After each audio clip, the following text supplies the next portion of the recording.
తెలంగాణ ప్రజలందరికీ కూడా నమస్కారం. నేను డాక్టర్ ఆర్ఎస్ ప్రవీణ్ కుమార్. నేను మల్కాజ్గిరి మీటింగ్కు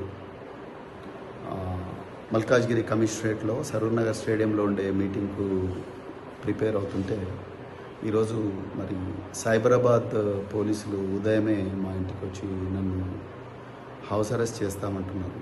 నిజంగా నాకైతే ఆశ్చర్యంగా ఉంది. గౌరవ తెలంగాణ హైకోర్టు, అదేవిధంగా గౌరవ మల్కాజ్గిరి పోలీస్ కమిషనర్ శ్రీమతి సుమతి గారు వీళ్ళందరూ ఇన్ రైటింగ్ పర్మిషన్ ఇచ్చిన తర్వాత కూడా మాలాంటి నాయకులను వీళ్ళందరినీ కూడా పోలీసులు అరెస్ట్ చేసి గృహ నిర్బంధంలో ఉంచి ఆ మీటింగ్కు పోకూడదని ఇన్ని కుట్రలు చేస్తున్నారంటే ఇంకా తెలంగాణలో రాజ్యాంగం ఇచ్చిన జీవించే హక్కు కానీ లేకపోతే స్వేచ్ఛగా తిరిగే హక్కు article 19 clause 1 clause A clause B ఈ విధంగా రాజ్యాంగం నుంచి సంక్రమించిన హక్కులకు కూడా మరి ఏమాత్రం కూడా రక్షణ లేకుండా పోయింది.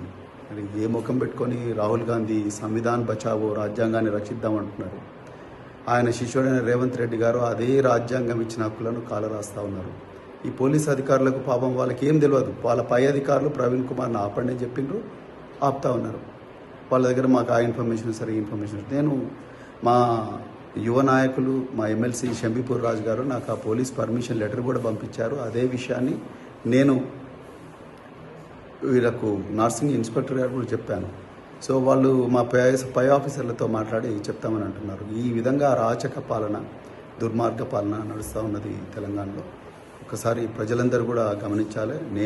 నన్ను మా సరూర్ నగర్లో మా వర్కింగ్ ప్రెసిడెంట్ కేటీఆర్ గారు ఏ మీటింగ్కి అయితే వస్తున్నారు ముఖ్య అతిథిగా, ఆ మీటింగ్కు నన్ను పోనివ్వకపోతే మాత్రం నేను ఆమరణ నిరాహార దీక్ష చేస్తా ఇంట్లోనే కూర్చొని.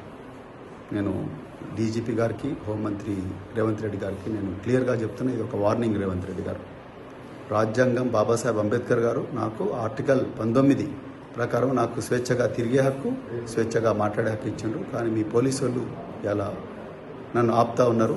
నేను కంటెంప్ట్ ఆఫ్ ద కోర్ట్ వేయడం కాదు, నేను అమర నిరాదీక్ష చేస్తే నన్ను ఆ మీటింగ్ పోనీయకపోతే. జై తెలంగాణ, జై కేసీఆర్.